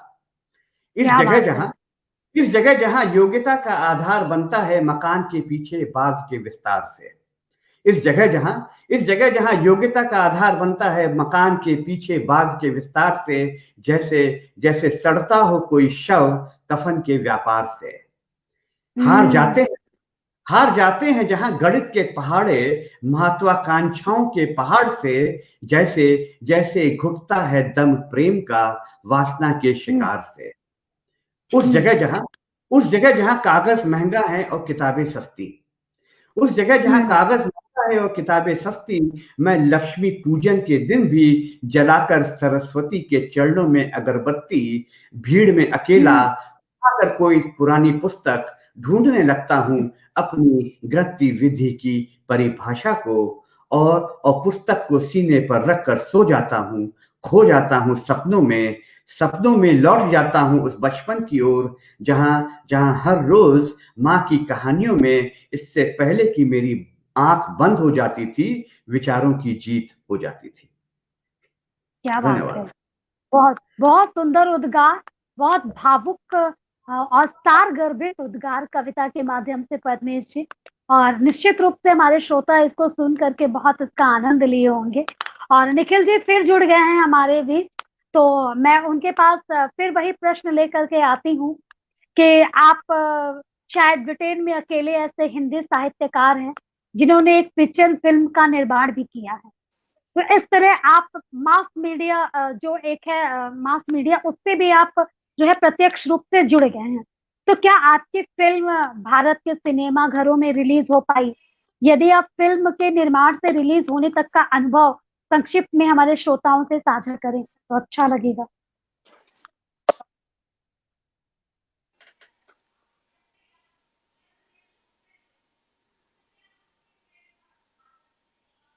मैं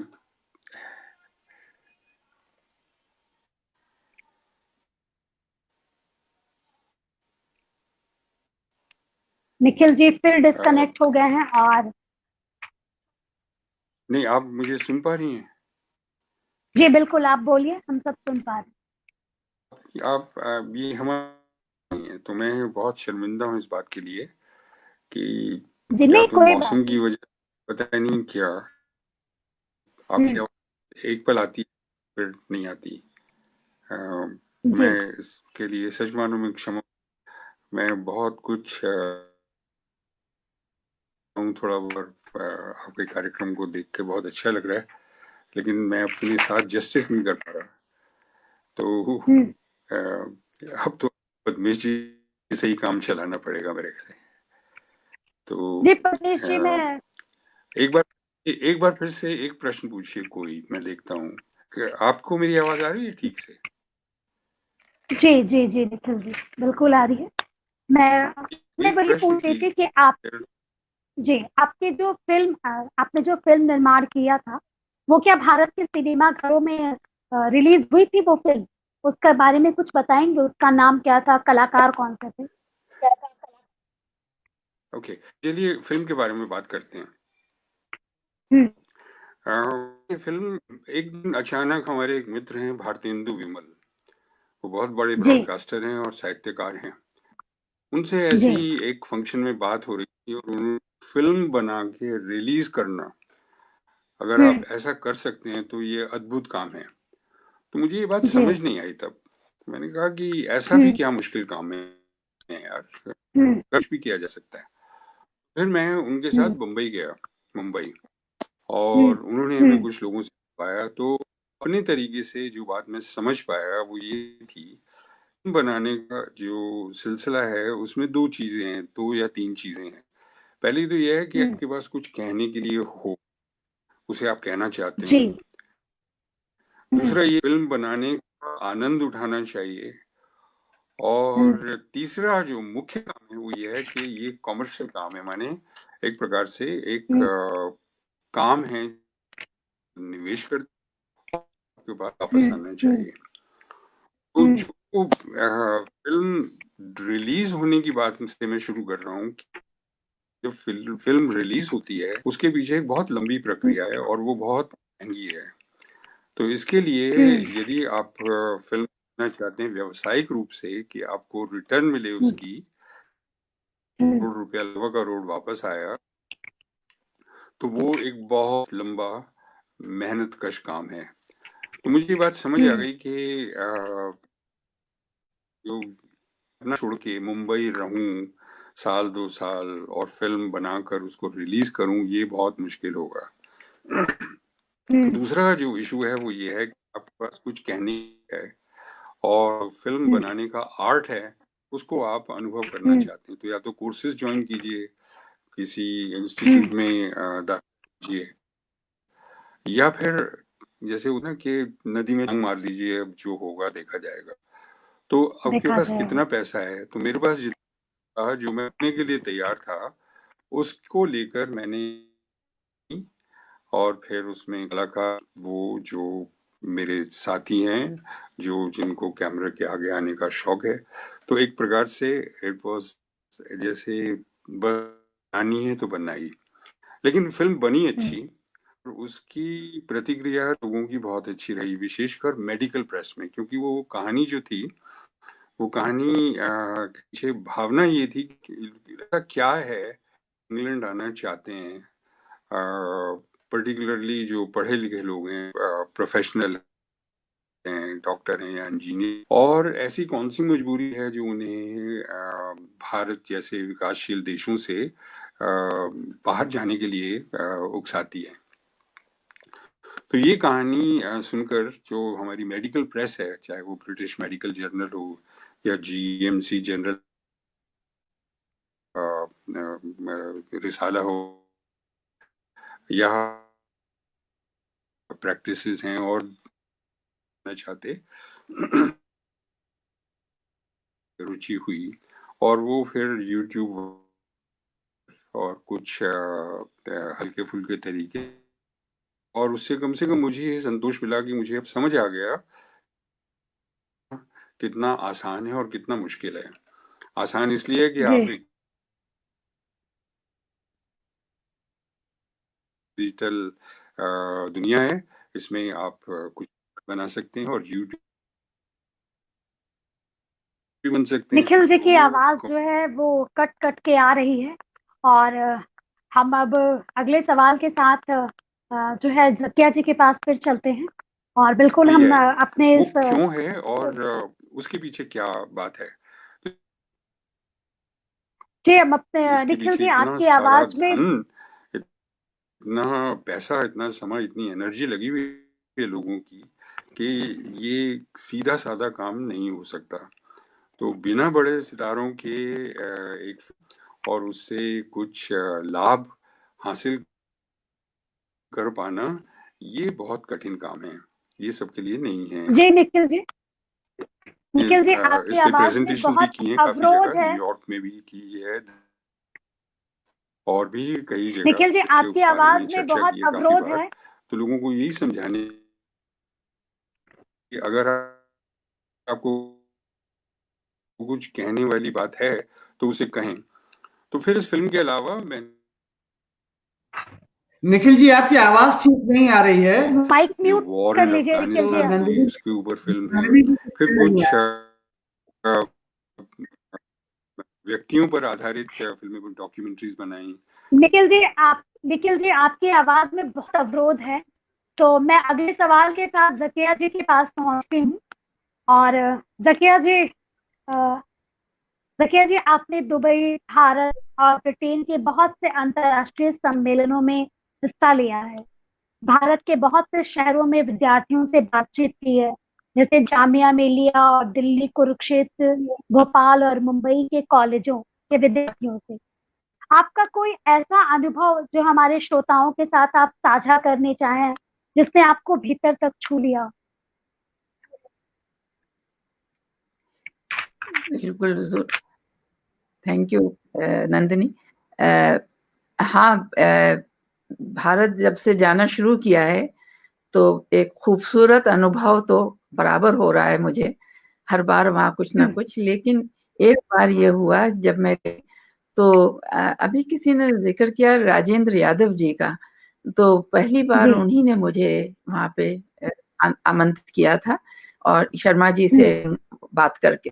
तो यहाँ से शर्मा जी और एक अजित राय हैं, ये दोनों मुझको वहाँ दिल्ली में, और मेरे पति भी साथ गए थे उस बार, तो हम लोग साथ साथ हर जगह जा रहे थे। तो उस वक्त मुझे जामिया मिलिया में बुलाया गया था, फिर यमुना नगर में डीएवी कॉलेज में बुलाया गया था, और भोपाल में। तो यहाँ पे तो खैर डीएवी कॉलेज और ये जामिया मिलिया वगैरह में बड़े बच्चे थे, तो जवान थे सब। तो जो अनुभव था मुझे सुन ज्यादा पा जामिया मिलिया का बहुत ज्यादा था कि मेरे एक भाई थे जो बाद में इंडियन फॉरेन सर्विस में थे।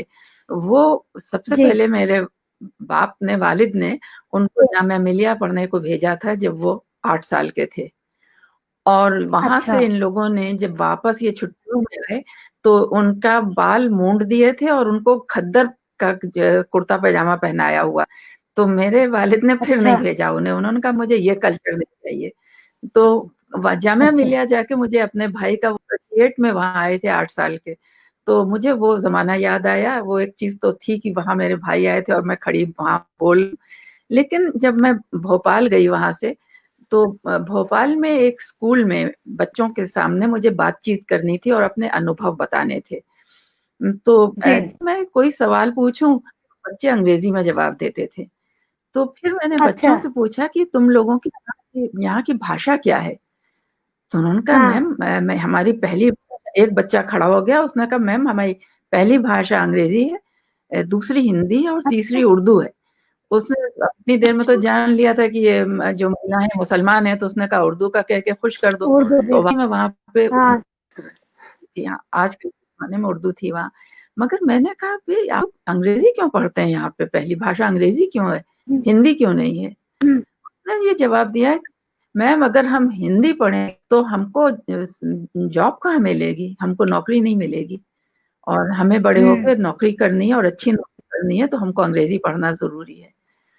तो हम्म। मुझे से बात है, मैं अंदर चली गई कि कब 1947 से लेके, और मैं मेरे ख्याल में ये बात कर रही हूँ 2007 की, तो अच्छा। कितने साल हो गए, 50 साल हो गए शायद ना, 50 60 साल 60 में साल हो गए। हमारी भाषा, हम्म।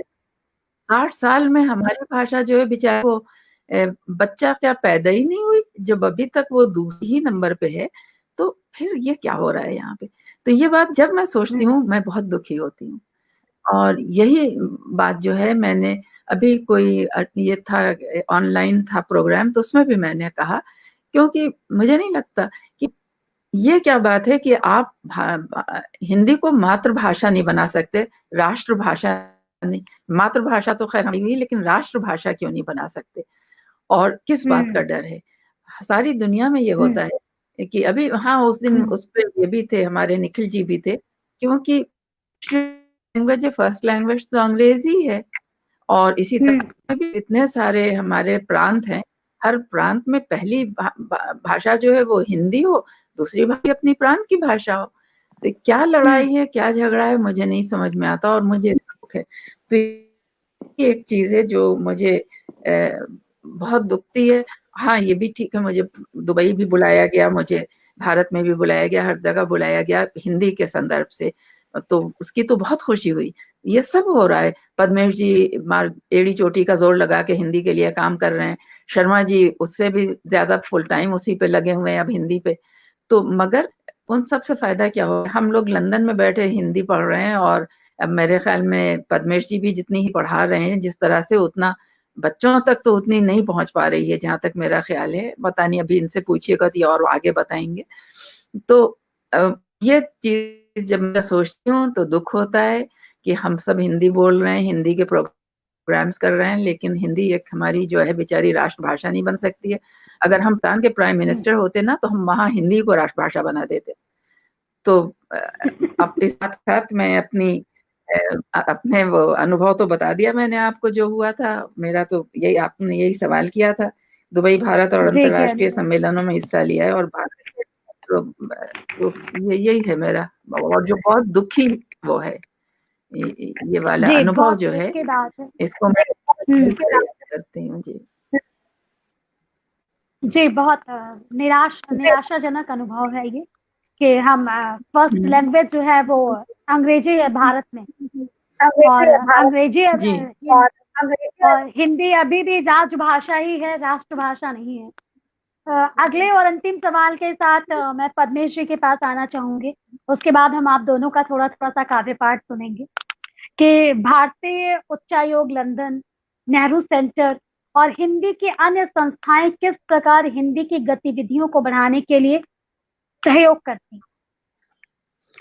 जी नंदिनी जी, जब हम सरकारी संस्थानों की बात करते हैं, जो कि भारतीय उच्चायोग और नेहरू केंद्र है, जो भारत सरकार का एक केंद्र है जो सांस्कृतिक और भाषा के प्रोत्साहन के लिए काम करता है, तो मेरा जो अपना अनुभव रहा वो ये रहा है कि ये उनके वहां पर जो अधिकारी आते हैं भारत से नियुक्त होकर, उनके ऊपर बहुत उसका बहुत फर्क पड़ता है कि किस प्रकार से काम कर रहे हैं। सब अपनी अपने क्षेत्र में उनकी अपनी प्रायोरिटीज भी होती हैं। तो यहाँ यदि मैं थोड़े से अपने ऐतिहासिक अनुभवों की बात करूं, तब नेहरू केंद्र में जैसे गोपाल गांधी जी, इंद्रनाथ चौधरी, गिरीश कर्नाड, पवन वर्मा, मोनिका मोहता जी जैसे लोग जब इसके डायरेक्टर थे, निदेशक थे, तो वहां पर हिंदी का बहुत विकास हुआ और हिंदी के कार्यक्रमों का बहुत विकास हुआ, क्योंकि नेहरू केंद्र के पास और भी बहुत काम है, सिर्फ हिंदी नहीं है। उनको और भाषाओं के कार्यक्रम करने होते हैं, उनको भारत की और विभिन्न विषयों पर कार्यक्रम करने होते हैं, सांस्कृतिक विषयों पे होते हैं। तो हिंदी प्रायोरिटी ऐसी नहीं हो पाती, लेकिन जिन लोगों के मैंने नाम लिए उनके कार्यकाल में बहुत काम हुआ। इसी प्रकार भारतीय उच्चायोग में जैसे मैंने सिंघवी जी की बात की, उनका एक कार्यकाल था, और वहां पर हिंदी और संस्कृति अधिकारी के रूप में लोग आते हैं। उसमें अनिल शर्मा जोशी जी हैं, राकेश दुबे जी हैं, इन लोगों के कार्यकाल में बहुत काम हुआ। लेकिन फिर कुछ अधिकारी आते हैं, वो कुछ और तरह, तो उनका और संस्थाओं के साथ और लोगों के साथ काम बढ़ता है। अभी हमारे जो अभी वर्तमान संस्कृति अधिकारी हैं, हिंदी अधिकारी उच्चायोग में तरुण कुमार जी, उन्होंने एक नया द्वार खोला कि वो जो हमारी हिंदी ज्ञान प्रतियोगिता होती है, जिसमें सैकड़ों छात्र हिंदी के हर उम्र के पढ़ते हैं और उसमें भाग लेते हैं, जिसकी जानकारी ज्यादा जकिया जी को नहीं है अभी, इसलिए वो थोड़ी निराश हैं। और तो उनके द्वार खोले कि उनकी भाषण प्रतियोगिता ही भारतीय उच्चायोग में के परिसर में होने लगी, तो उससे बहुत प्रोत्साहन मिला।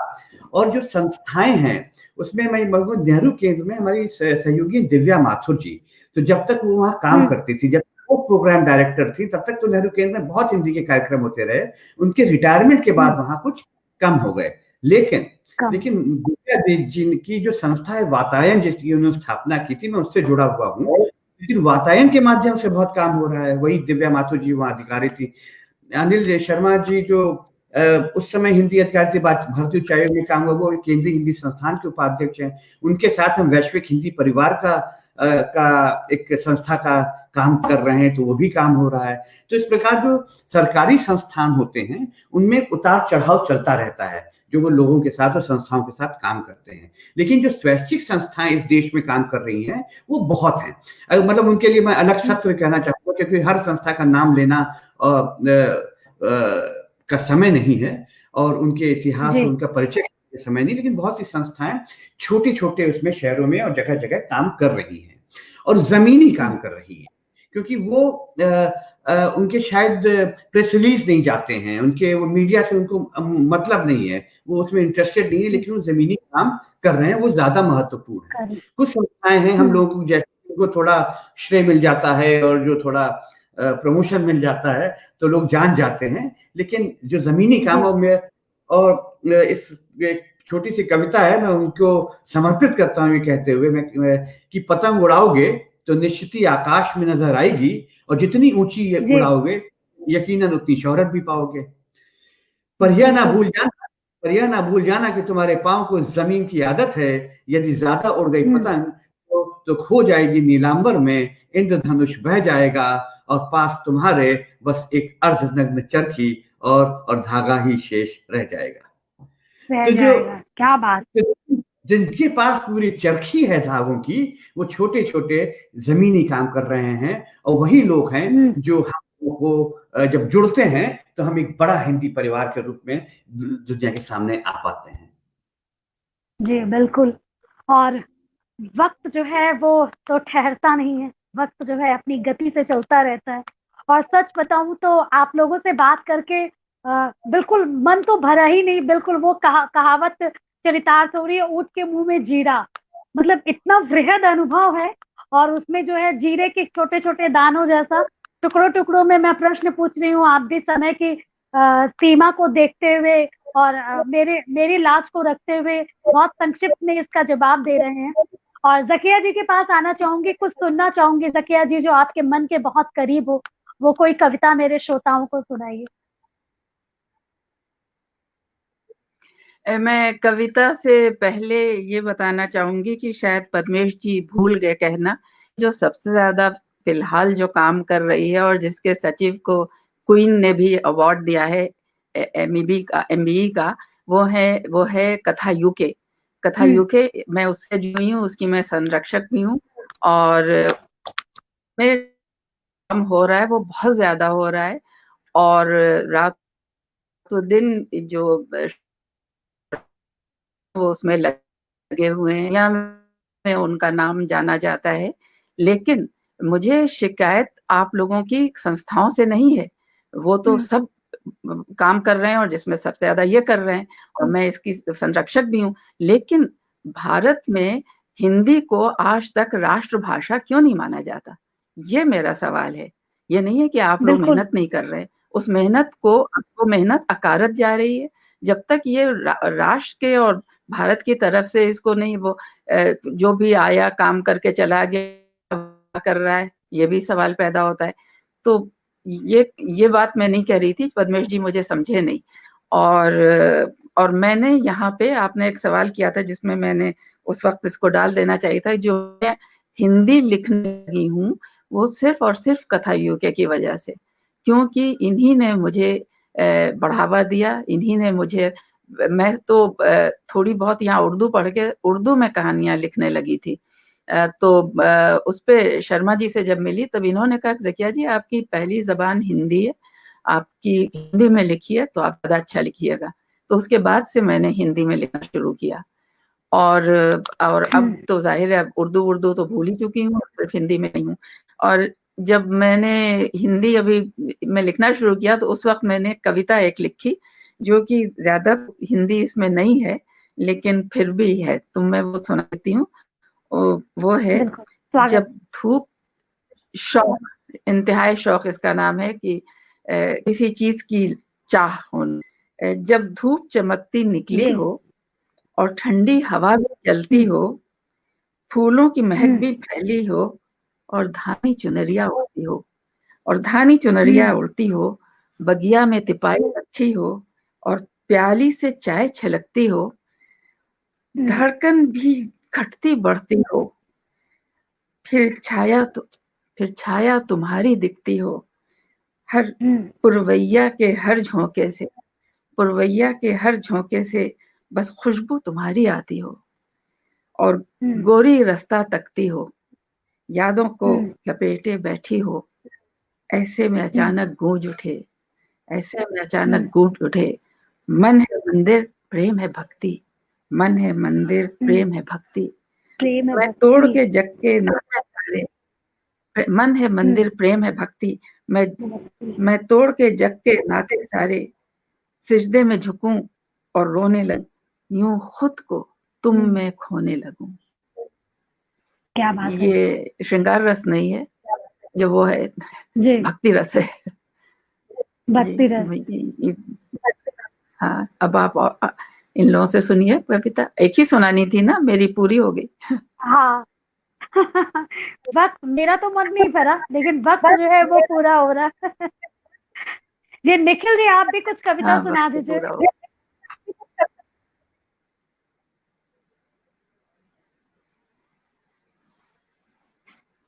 निखिल जी, आपका माइक म्यूट है, आवाज नहीं जा रही।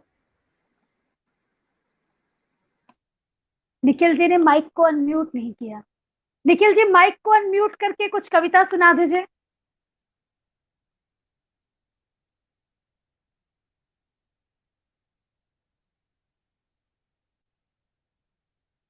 पद्मेश आपके पास ही आते हैं और कुछ सुनाइए फिर। जी जी, मैं जी बिल्कुल।